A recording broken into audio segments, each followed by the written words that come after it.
Hi viewers, welcome back to my YouTube channel.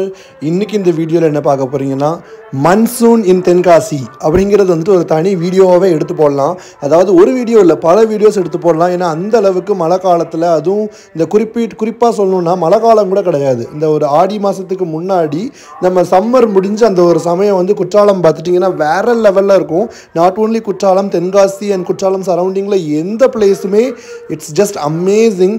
அதுவும் குறிப்பிட்டு இந்த செங்கோட்டை தாண்டி அந்த வந்துட்டு கேரளா பார்டர் இருக்குது பார்த்தீங்களா, மேக்கரை, வடகரை, அந்த மாதிரியான ஸ்பேஸ், புளியரை, இந்த இடங்கள்லாம் வேற லெவலில் இருக்கும். அப்படிப்பட்ட தென்காசியே வந்துட்டு ஒரு கோல்டன் பிளேஸ் தான். அந்த ஒரு தங்கமான ஒரு இடத்துல வந்துட்டு இப்படி ஒரு பியூட்டிஃபுல் பிளேஸ் இருக்குது. அதுதான் வந்துட்டு திருமலை கோவில். அது வந்து முருகர் கோவில் அங்கே இருக்குது. உங்கள் எல்லாத்துக்கும் தெரியும்னு நினைக்கிறேன். புஷ்பா படத்தில் வந்துட்டு நம்ம வாடியோ கால் இந்த அல்லு அர்ஜுன் வந்துட்டு ஆக்ட் பண்ணியிருப்பார்ல, ஸோ அந்த படம் ஷூட் பண்ண இடங்கள்லாம் இந்த இடம் தான். இந்த இடம் பார்த்துட்டிங்கன்னா வேற லெவலில் இருக்குங்க. அதுவும் குறிப்பிட்டு சொல்லணும்னா நீங்கள் நார்மலாக வெயில் காலத்தில் போனாலே நல்லா தான் இருக்கும், ஏன்னா அது ஒரு மலை பிரதேசம் அப்படிங்கிற மாதிரி இருந்தாலும் மழை காலத்தில் நீங்கள் போனீங்கன்னா அந்த ஒரு ஸ்ப்ரே, அந்த ஒரு ட்ரிசிலோடு நீங்கள் போய் அந்த ஒரு மலைக்கு மேலே இருக்கிற கோயிலுக்கு இப்போ வந்து ரோடே போட்டுட்டாங்க மலையில். அதனால் அந்த சைடு வழியாக நீங்கள் போகிறது, காற்று வாங்கிட்டு நீங்கள் பைக்லலாம் போனீங்கன்னா, கார்லலாம் போகவே போகாதீங்க, பைக்கில் போங்க. அது வேறு லெவல் எக்ஸ்பீரியன்ஸ். ட்ரஸ்ட் மீ, அவ்வளோ ஒரு ஒர்த்தான ஒரு எக்ஸ்பீரியன்ஸாக உங்களுக்கு கண்டிப்பாக இருக்கும்.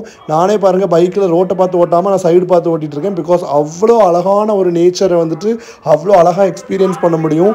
அந்த ஒரு ஃப்ரீ ஏரை, அந்த சுத்தமான ஒரு காற்றை வந்துட்டு நீங்கள் சுவாசிக்கணும்னா கண்டிப்பாக பைக்கில் போங்க. என்னோட ஸ்ட்ராங் சஜஷன். யூஸ்வலி வந்துட்டு சில இடங்களுக்கு நம்ம காரில் போனால் தான் நல்லாயிருக்கும்னு சொல்லுவோம்ல, அதே மாதிரி இந்த இடத்துக்கு நீங்கள் பைக்கில் போனால் தான் அது நல்லாயிருக்கும். அப்படின்னா தான் அது நம்ம வந்துட்டு ஒரு கனெக்ட் இருக்கும், அந்த நேச்சரோடு நம்மளுக்கு ஒரு கனெக்ட் இருக்கும்.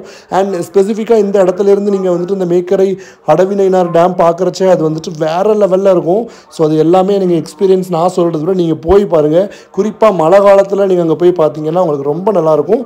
நீங்களும் இதை எக்ஸ்பீரியன்ஸ் பண்ணணும்னு நான் கடவுளை வேண்டிக்கிறேன். இதோட இந்த வீடியோ முடிச்சுக்கிறேன். இந்த வீடியோ பிடிச்சிருந்துச்சுன்னா லைக் பண்ணுங்கள், ஷேர் பண்ணுங்கள், மறக்காமல் கமெண்ட் பண்ணுங்கள். தேங்க்யூ.